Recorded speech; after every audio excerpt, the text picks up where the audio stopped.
Hi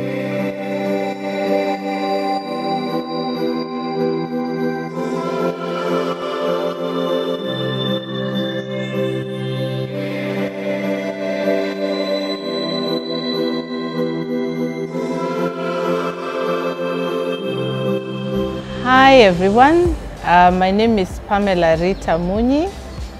I'm a village girl who was raised in the eastern part of Kenya, and I just want to share with you my entrepreneurial journey. It's a journey because I'm still on it.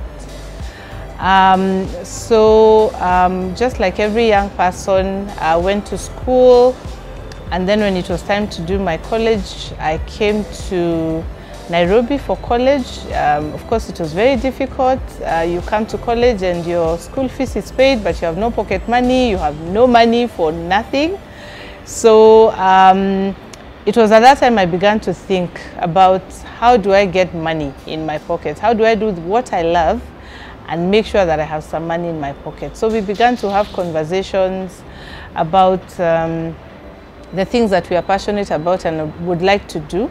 And it was a long journey of searching for what I really resonated with because I did my first degree in community development. I could tell that I was very concerned about people.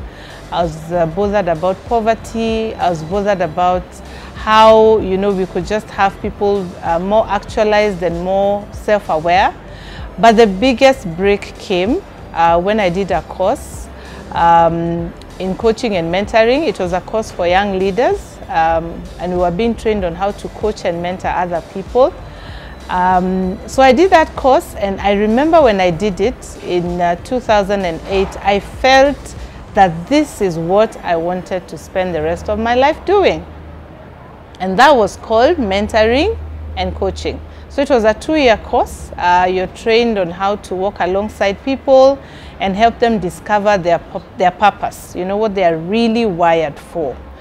So the course was funded by the organization I was working for then, which was Kenya Youth for Christ. And after we did the program, I began to really think of how I could begin a coaching and mentoring firm. That meant I needed to resign so that I could set up a coaching and mentoring firm. And I did. And you know what happens in normal life in Kenya when you resign to start a business? You realize that probably you jumped out too quickly. So the first 2 months, the money ran out. I had no money, even though I thought I had saved enough. So I wrote out the idea in 2011. And I remember the idea was based around a dining table at a friend's house. I wrote the idea out, and my friend kept telling me, you cannot do this without money. You need some money. So I said, what do I do? She says, you go back and look for work. So I went back, looked for a sales job. Many of you know that if you want some quick money and to get a job easy, you need to do sales. So I got into sales. And I did the job, and of course it was very difficult balancing my sales targets, my time at work, and carving some 1 or 2 hours to go back home and think through about the program. So after a lot of struggle in 2013, I applied to register the business. I named it Sheaves Coaching and Mentoring Limited. Now, in 2013, registering a business, limited company, would cost between 60 and 100,000. You had to have 3 directors. You had to go through a process, you know, through the compliance programs that we had at that time. Thanks to the Jubilee government, things are much easier today. If you need to register a business, you just walk to a Huduma Center or you go to eCitizen and just sign up and pay, what, 1750 or 2,000 bob, and you have a business. Those days, it used to cost an arm and a leg. An arm and a leg. So I registered the business. Actually, I applied for registration in 2013, and it took me a year to get the business registered in 2014. Now, by the time the business was registered and I got a certificate, we had tried setting up. So we got an office. It was actually my house, 1-bedroomed house that we turned into an office.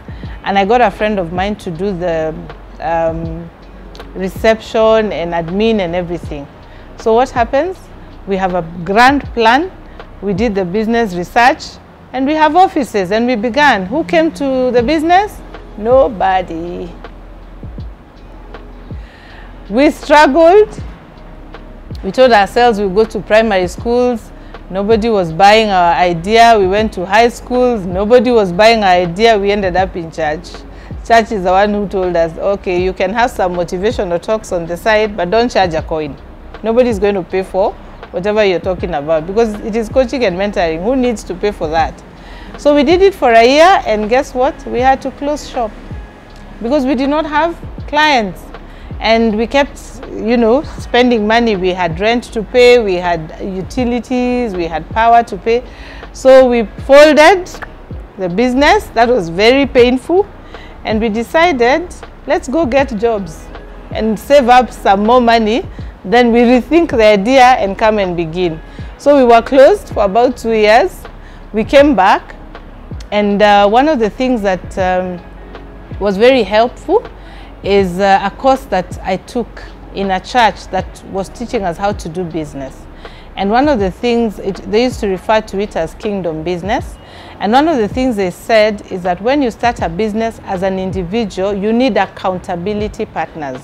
You need people who can ask you questions and who you can be accountable to. How do you spend your money? How much did you make? Did you remember to save the profit? Or are you consuming everything you make? So I got together 2 of my friends and asked them to be directors.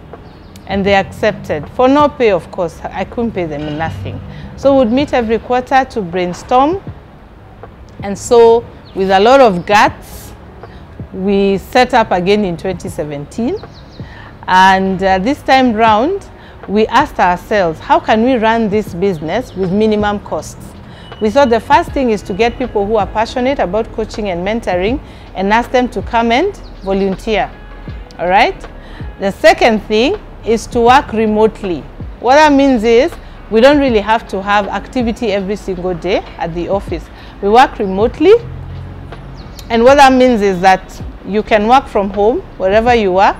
Then we have 2 meetings in the week, and then we communicate on email or on WhatsApp. So I'll be forever grateful for those 2 ladies who joined me in 2017, and we started. And initially it was just consultancy. We'd go and train, maybe give a talk somewhere, and then we'd get paid for that. Fast forward in 2019, we now were able to do a market research, which is very important. I need to say this at this point. When you're starting a business, it should be a solution that you're providing for a present problem. The only way you can know there's a problem is when you talk to people in the market or in the field and they tell you what the problem is, and then you carve out a solution. Once you know that there's a problem, then you're sure that people will buy into the solution that you're providing. So we had now done our research and we knew where to target, and we hit the ground running in 2019. And what do? We basically provide leadership coaching and life mentoring. What does that mean? We work alongside people in the coaching program to help them discover their special gifting and their special area of calling so that they can be able to actualize it. When we began, we worked with professionals. We realized there were very many people who had jobs and they were very unhappy. Why? Because they took a job because they wanted to get money. So they are working for the money. It's not for the passion. So most of those people wanted to transition from their jobs to now doing what they love. And I remember my very first clients were people who are working in a bank. Name of the bank withheld for security reasons. And one of them wanted to be a baker. Another one wanted to sell clothes. Another one wanted to be a farmer. Another one wanted to run a daycare. And the other one wanted to do a cookery thing. So I worked alongside them. We had sessions, we'd meet once a month, and we began to strategize on how they can transition from what they were currently doing to what they really loved. And let me say this, there are many people, even who are listening to me today, who may be doing things because of pressure or because of demand. You're doing something just for the money, but you're not fulfilled. All a person needs is actually just someone to walk alongside you. Someone to just tell you it's okay, you can do this, you know, help you set goals and help you with the action points. So in 6 months, those 5 bank employees had actually resigned, put in their resignation, and today, incidentally, they are still doing the very same businesses that they worked out to do about 10 years ago. I mean, that is very fulfilling. And then for the mentoring, what we do with mentoring is that we believe that life is not very easy, and the best way to do life is to work with someone who has been there before, who did it, and you who's struggling to learn how to get there. So we pair up older men and older women with younger men and younger women. Same gender, we do not do across genders. So we have older women working alongside younger women. And what are the mentoring points? The mentoring pillars are about your work with God, parenting, marriage, and how to be entrepreneurial, how to set up a business around what you love. So we have those mentoring engagements where we have the older person as a mentor and the younger person as a mentee. They're involved in a process for a year. They meet only once for 2 hours every month, and they have a conversation. Of course, we have manuals that guide them. And at the end of the year, if you have not been able to achieve what you intended, you can extend that relationship. But the minimum is a year. Maximum, you can go, you know, in a mentoring relationship for as long as you choose.